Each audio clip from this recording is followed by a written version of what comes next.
Good morning, everybody. Good morning. Good How's morning. everybody? Morning. Who wants to get us started with a win from the weekend?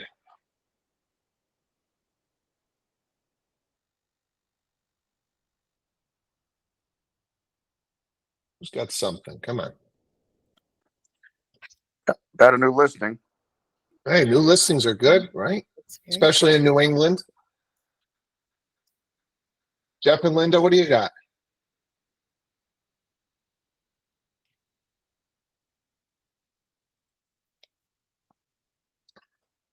You're muted if you're trying to talk to us. Hello. Hello. What's your win? Hi. My win has absolutely nothing to do with real estate. All right. So about a month ago, I decided that I wanted to start swimming every day. And so every morning I go out to the pool, and I've never been a swimmer. And so my first time of doing this, I could not swim round trip, end to end without stopping. And that was about literally a month ago. And this weekend I got in the pool and I was like a freaking mermaid. I went 40 laps without stopping. My lung capacity has increased so much. And I mean, it felt amazing. And not only did it just feel so good to be in the water, but because it was so measurable, the progress just from putting in the daily reps. And it's just such a lovely visual for me with everything. Awesome. Right? Awesome. Yeah. Awesome. So I think that's a good little tie-in to kind of my messaging for this morning, which is around finding, on this journey of success and happiness that we talk about on this call. We want to do that in our real estate career, but in life in general. And how do we find that sweet spot? Reading a blog that really talked about how many different aspects of our life that the sweet spot really comes into play. And sometimes as an overachiever, maybe an entrepreneur, we can go off the deep end and we can go too far with things. I'm definitely guilty of this. I can get down a rabbit hole or get too intense on stuff. And so I'm gonna share a couple of visuals today. We'll see how well this goes, but let's see if it goes. Yeah, let's see how we do here. So right, and when you look at this small little graph of the hump in the middle being the sweet spot, it really affects pretty much everything that we're doing, right? So in your case, Linda, we're trying to take a better approach to our health and wellness. And you get in the pool and you can't swim, or at least not a full lap. And so we're doing too little. And maybe now your goal is to try and find that sweet spot, because we've seen other people, they can go too much, right? You see these ultra marathoners that are having health concerns, or they're hurting body parts, or, so even when it comes to fitness, there is a too much. And so I think trying to find that sweet spot in everything that we do, including obviously our career, is really, really important. And I think you talk about it, with maybe the things that you eat, the things that you drink, that there might be a sweet spot for those types of things, but it definitely comes into a lot of places. I'm just going to pull up a couple of more. Margaretta, too much tennis, get you tennis elbow. Yes.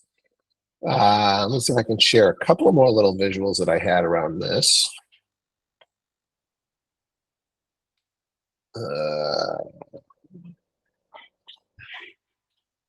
Bring these guys up. For those of you guys can see it, we could see our work week. There's another little graph. I was trying to find some sweet spot visuals. 4 hours, Tim Ferriss, maybe not quite enough. 20 to 40 hours, doing 60 plus hour a week sprints might be okay, but long term, obviously not great for what we're trying to accomplish if we're trying to have that successful, happy life. Active time per day, right? If we're only exercising for 10 minutes, probably not enough. 2 to 6 minutes or 2 to 6 hours maybe is kind of that sweet spot. And then too much activity, probably your body's going to break down, even for raising kids, right? There is a sweet spot for this stuff. Abandoned in front of the TV, not enough time, a mix of organized stuff plus plenty of downtime, and then the 5 travel sports, the violin, the lessons, the horseback riding, all of that is probably too much. So just a kind of reminder today to look at the different areas of your life, kind of zoom out a little bit, see if you can identify, hey, are there some areas where I'm hitting the sweet spot, hopefully, and then also probably some areas where we're too little or we're too much. But money, career, friendships, health and fitness, parenting, daily habits, all of these things, in my mind, they do have a sweet spot and they can fluctuate. So, yeah, it was an interesting topic that you started us off with, Linda. Anybody else have a share around hitting that sweet spot, or maybe an area that they feel like they're right there, or hey, let's talk about an area where it's too much and you're trying to figure out, how do I fix it? Anybody have anything they want to share with the group?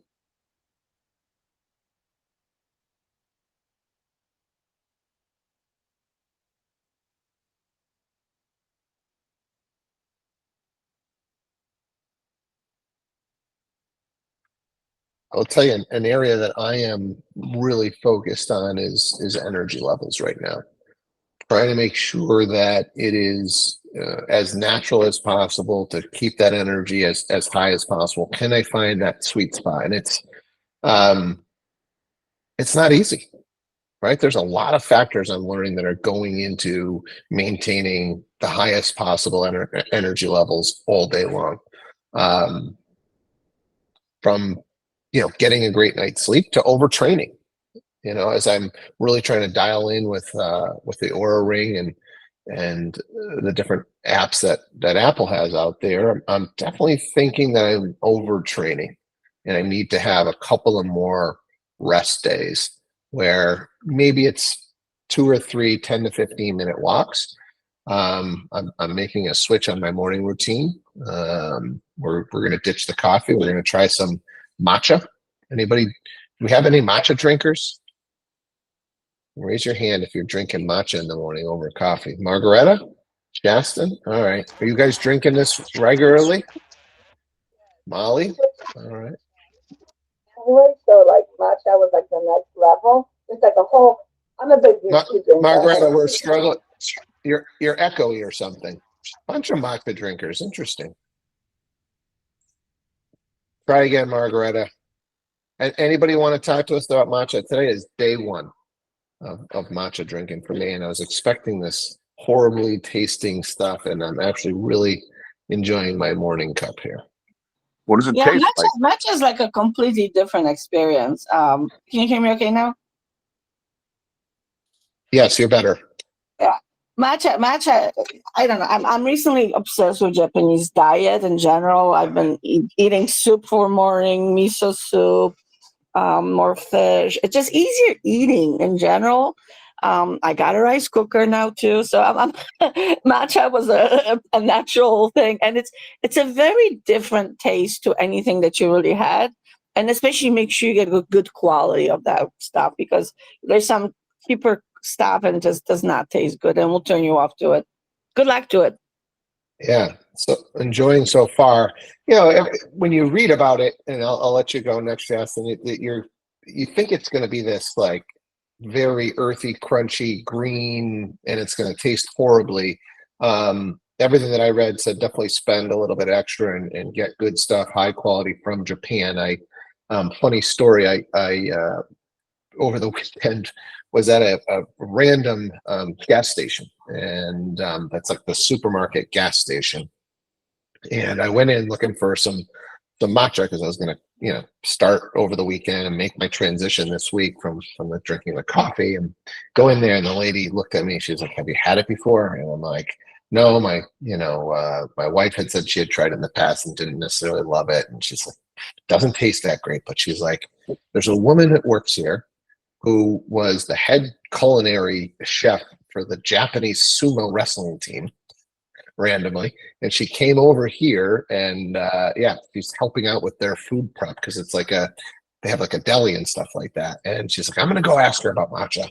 She came back, and she like 5 minutes she was gone, and I'm sitting there thinking, did she forget about me? And she comes back, and she says, you've got to get it from Japan. You've got to get the ceremonial stuff. I think there's culinary grade and ceremonial grade, so you got to get the ceremonial grade, and then she's like, and you've got to play with it and get your right amount of milk that you like. And but she's like, don't let anybody tell you it tastes terrible. If you get the good stuff, it tastes really good. And I'm really enjoying this cup that I'm having right now. So Shaston, go ahead.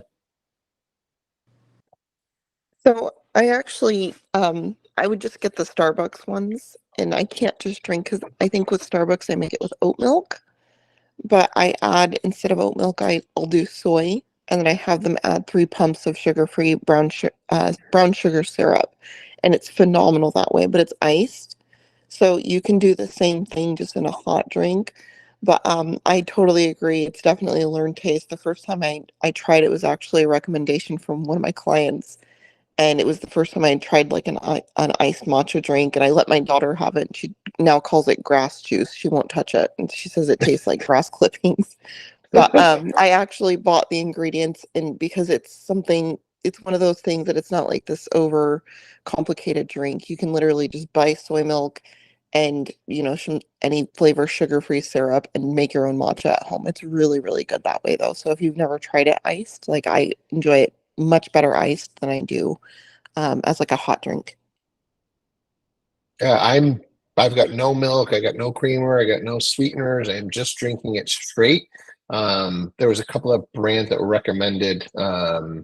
And one of them, I was just reading some bloggers that blog on this matcha stuff, and she was saying that she doesn't tend to recommend a flavored one, but she's like I don't know if it's Emma Chamberlain or something, who I don't even know who Emma Chamberlain is, but apparently she is a celebrity or something, but she has a line of matcha, and she's like, usually the celebrity endorsed stuff is garbage, but she's like, this one's pretty good. And this is the Madagascar vanilla. And I'm thoroughly enjoying it. So we shall see. But I guess the theory behind matcha is supposed to be a more controlled energy, and it's less jittery, more increasing your cognitive function, etc. So yeah, just supposed to be better for overall energy. I don't know if anybody else on the call wants to speak to it before we switch over to some real estate. Anybody really into this stuff and hey, made the switch from coffee to matcha? Do you want to talk about that? Or okay. Well, I will continue to keep you posted on my journey. So I absolutely love my coffee in the morning, so this is going to be interesting. But in my role here to try and get to this optimum level of energy, this seemed like a change that I needed to make. So, James. Yeah, just a contribution, I guess, on the general topic of diet. I'm just starting to try to make food in bulk, because consistency is the biggest challenge I ever faced. I'd have a great diet for a week, I'd exercise, and then I would eat terribly or miss a lot of meals through working or whatever the following week, and my energy would go way down, and you just struggle with things. So my trainer showed me some video and how to just make up granola or oatmeal and fruit, like in bulk, that you can prep every day, make it for the week, make it on a Sunday, and then also like steamed vegetables and rice in bulk as well, and you just parcel them up and reheat them. It works really, really well. It's helped me an awful lot. Yeah, I think food prep has been the only way I've been able to control my eating. When I just let it to chance, it does not turn out well. So Sundays are typically a good food prep day, and yeah, the bulk stuff is great. Let's transition over to real estate. I've got a couple other energy things that I'd love to contribute, but we got to make sure we get to people's real estate topics. So anybody have a situation going on that you just think is a great share for the group, something that you learned, or something that you're struggling with that you need help with.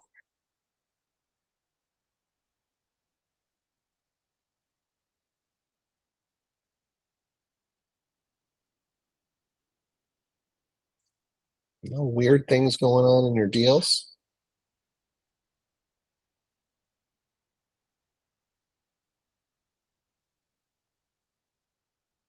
I'll share something that came in. Well, just question, just in general, we get this so much, and I don't know that we've really talked about it on here. It's just ways to break into doing sphere deals. Right? How do you get more business out of your sphere? And I wanted to hit this topic because I don't think I think everybody thinks you can just start doing all that. You get in and you just contact your sphere and you're going to get all this business. And there's been very few, maybe there hasn't even been an individual that's been able to do that and sustain a career in my mind that I can remember. Um, for whatever reason, even if you have a big sphere coming in, they're not going to trust your real estate expertise. You need to do deals that you're part of a team, you're working leads, you're running open houses, you're doing cold calls and door knocking. You just need to do deals to then start to maybe share your experiences, be able to talk a little bit more confidently to your sphere before then it'll start to come in, right? Your closest sphere members will probably they'll still use you right off the bat. But it's extremely difficult to just have a lasting career that's sustainable through just sphere deals. So I don't know if anybody else wants to like comment on how they broke in or something that they changed, but you can do the emails and the calling and the texting and the events and all that stuff. It's not going to come pouring in. The agents that are having success that are mostly by referral are 15 to 20 years in. If you hammered out leads and worked on a team for 5 years and you did 100 200, then maybe you got a little bit of a chance to do it, but it's extremely difficult to just do it on sphere. So I don't know if anybody wants to speak to that, because it seems to come up a lot, especially with the newer agent, of just how do I do more deals for my sphere? Hiram. So the main thing is staying top of mind of people. But again, I think I've said it several times. In our industry, secret agents don't make money, right? And I think we all get caught up in the fact that, oh, I'm going to get my license. I'm going to go heavy in real estate. I'm going to reach out to all my friends and family. The reality is that 90% of the people that you do business with are going to be people that you've never met before. They're people that you've built relationships with. I build my book of business old school, hosting open houses for mega agents, right? Just, hey, my name is Hiram. I'm brand new to real estate. I'm willing to host any open houses that you have. What do you have available, right? That's how I met some of my best clients. And if you take care of those clients, you will get referrals, but you do need to leverage your business. So that lead flow is so important, and you just got to work your lead flow, build your book of business, get in front of people. Community involvement is great, letting people know who you are. But that's how I've done it. And again, I've done very little business with friends and family. The people that I've done business with are people that I've never met before, people that I've networked with, people that I've made connections with, either at an open house or a home buyer seminar. But that's just the way I've done it. Yeah, I think thinking that you're going to be able to sustain on friends and family. I mean, even if you have a massive, friends and family group that you are really connected with, the chances that at any given time, what percentage of that group is actually going to transact in the next 12 months, it's going to be small. It's 5 to 10% maybe, right? So, yeah, it's difficult. Corey. I think one of the largest mistakes we make as newer agents or even veterans is asking for their business, right? the best referral is when somebody shares your name, in my opinion, right? And a lot of us go out there and directly say, if you're looking to buy or sell, please give me a call. It's you don't use your friends and family as the backbone of your referrals. It's asking them to share your name. Everybody knows somebody, in my opinion, anyway. Everybody knows somebody who's looking to buy or sell in the next year or two. You just need to ask for that introduction. But family and friends are probably some of the most critical people of yourself, right? And they want to make sure if they're giving out your name that you know what you're doing. So you have to build that book of business, like Hiram said, like Steve said, to show that you really know what you're doing, and then they can trust giving out your name. But you have to tap into their network, not just them. And I think that's a common mistake we make as newer agents. It's, asking them for their business instead of asking them to share your name. Yeah. Yeah, right. If let's say you've got a good hardcore friends and family, 100 people, right? You know these guys inside and out. You talk to them all the time. Then if they have 100 people that they know, I don't know what the math is on that. Is that 10,000? What's 100 times 100? Yes. 10,000. All right, perfect. Now you got a group that you can do business with. Right. And so I think it's a great point, Corey, of that's really got to be the goal, is making sure that they're sharing your name when they're talking about you. And make a joke of it, right? We're not direct marketers. We're not selling water filters, and we're not selling Amway. That's not what we're asking you to do for us, friends. We're asking you to just give out our name if you hear of somebody looking to buy or sell, or better yet, can you give me their name and number and let me call and introduce myself? Anybody else want to comment on this topic, or maybe share something that you did that you feel like really worked well? Lori. I actually am totally in agreement with the open house thing, because you're belly to belly, so to speak, that phrase with folks. So being in front of that person, speaking to them, and not being on the phone, but like being there with them, is huge, because I'm able to speak with them, ask them questions, educate them, just in the conversations that we have at an open house. And they're like, wow, nobody's ever explained it to me like that before. And I'm like, well, let's connect after this. Let me send you some information. Let me connect you with a lender. They're starving for education and information. They need us. They need this help. So open houses are the best way to get the best natural lead, in my opinion. I mean, because we're all on stage all the time. We're all, this is what we do. We're in front of people all the time, educating. So to me, that's the most authentic way to get a lead. Jump into those open houses, speak to people, be in front of people, frequent certain places, like American Legion near my house is where I get a ton of leads. I just hang out and talk to people. I don't even talk about real estate, but everybody's like, oh, you have a question about a house? Wait, where's Lori? Is Lori here right now? Like, that's natural, make it natural. And then, even with leads, that friends and family that I know, I just am that person to go to. Like, you go to the dentist, you go to you call your police officer, a firefighter for the fire. You're calling me for the house stuff. So if you can become that in your community and in your circle in your life, those are the best leads, in my opinion.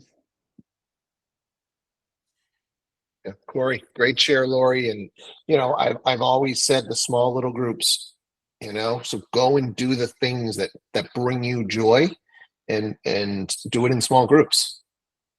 Get your book club, get your bike riding club, get your swim club, get your, Linda, don't be swimming by yourself.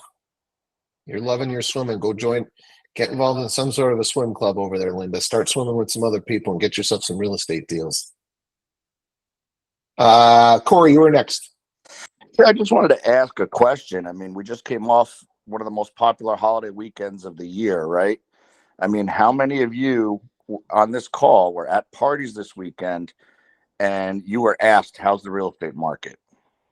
You know, or how many people were out there today or out there this weekend at a party and not asking people or not telling people what you do for a living?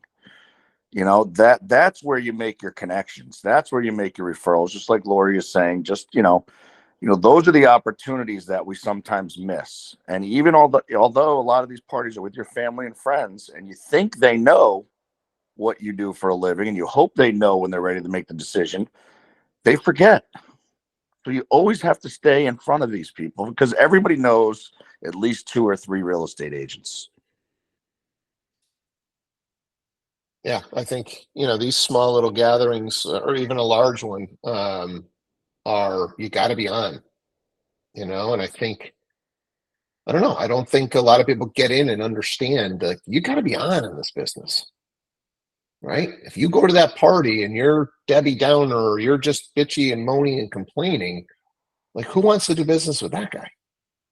Right. So, energy level, you're coming, you're excited about what's going on in real estate. You're excited about your career. You're excited about what you just learned or the last deal that you just did, or right. And you're coming in and you're with some energy.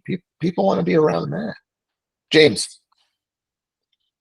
Yeah, I just felt found, excuse me, the most consistent way for me to build business was through my rental um, database and my landlords. I get the feeling, I could be completely wrong about this, but that a lot of realtors or agents are taught to, the ultimate goal is to get listings, and everybody wants to get to listings, and it's a tough lift from the beginning to get there. A lot of folks start out with rentals and stuff, but then they kind of move on from them because it's less prestigious. And I've sort of gone back and doubled down on the whole rental business, built a really good core of loyal landlords who have anything from 2 to 20 units, and they are just a constant stream. I have control over all the leases, everything. So I know exactly when tenants are moving toward becoming buyers or whatever. It's a very non-intrusive way. And I put an awful lot into the tenants when they originally come on board, treat them really well. I only work with landlords who treat their tenants well. So there's this I call them harmony rentals, it's kind of, and it creates this kind of good feeling. They remember you. And then even when they don't, I've become a lot better at being proactive to check in a couple of years and just reach out and say, if you're thinking about home buying next year, I want to talk to you now, or I would like to. And you go over, have a cup of coffee, have a cup of tea, because you're already very friendly with them. And then landlords, of course, become multifamily buyers and this type of thing. I've just found it by far the most productive, revenue generating and way to do and build business consistently. Are you saying you're becoming the property manager for small landlords, James? Is that what you're suggesting?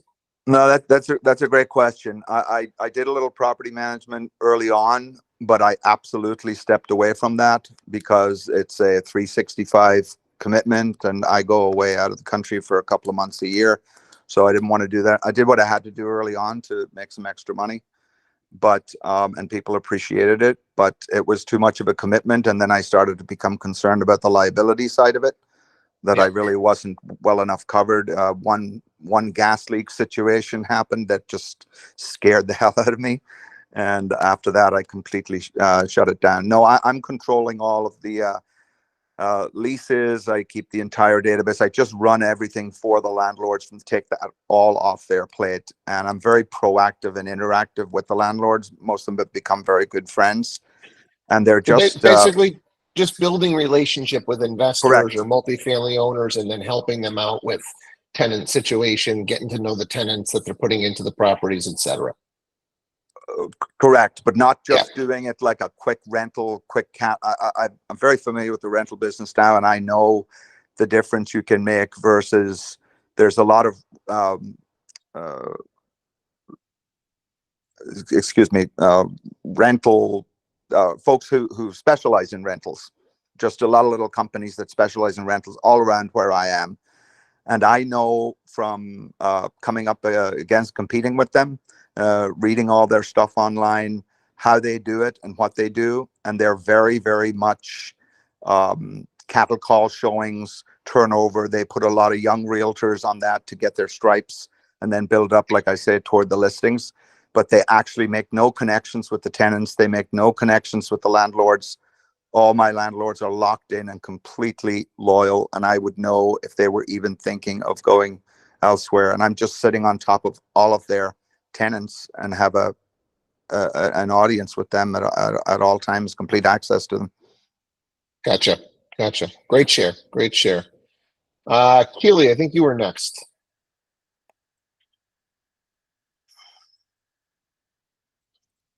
Did we lose Keely? Nope. She muted. Then I see your hand up too. Let's move to you. What do you got? I wanted to ask about short-term rentals. I don't know if you're near us, James, but it's something that I don't really know where they are. I know that there's probably too few of them, but I have had a few clients lately that they're not in a position to sell, and or they don't have suitable housing, so they have to put that in into the contract. They don't have family, they don't have really anywhere to go, and if they can't find anything to buy, panic kind of sets in. So I was just wondering what you guys do for short-term rentals. So you're just saying, Jen, the client, doesn't want, they want to sell a property. They don't want to have to buy at the same time, and they might need to move somewhere and they can't stay at a hotel, and that's going to be too costly, but they might need something for a month or 2 or 3. That's the solution you're looking for? Correct. Yeah. Okay. I mean, I'll just go first. I will say there are some hotels actually. There's I don't know which it is, but I know you're here in Western Mass, Jen, in Holyoke, that actually has long-term. So they do it for like corporate housing. It's not going to be your cheapest option, but that is an option. I can't remember the chain that does it. So if you searched corporate housing, a lot of those guys, they could be in for a project. They could be coming in for a month or 2 or 3.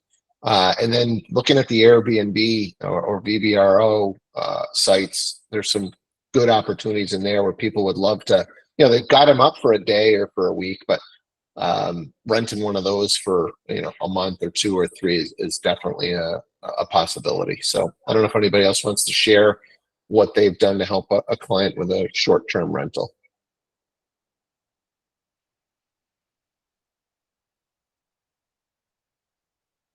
Airbnb is certainly something that I've seen done. I've helped people put that together. I used to do an Airbnb for 2 or 3 years myself, so I got a little bit of experience with it. And especially if it's off season, it's very, very tough in peak season because they can charge so much. But if your home transition period happens to line up with a little off season, you can certainly cut a deal with an Airbnb host for a period of time. Short-term rentals are a big, big challenge, though. There's no question about that. Margareta? Yeah, on the short-term rentals, I know that I actually several years, well, like 15 years ago, the condominiums in Aguam Regency, if you maybe contact that office, I know they had few short-term rentals for corporate kind of situations.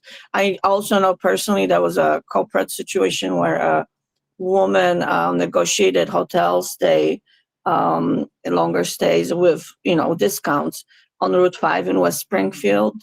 So there are some options like that. I probably, condominiums would have to have approved. So calling around, a few condominium complexes, maybe see if they have those type of options.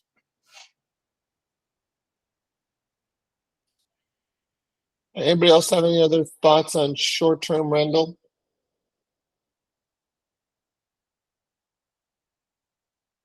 All right, great question, Jen.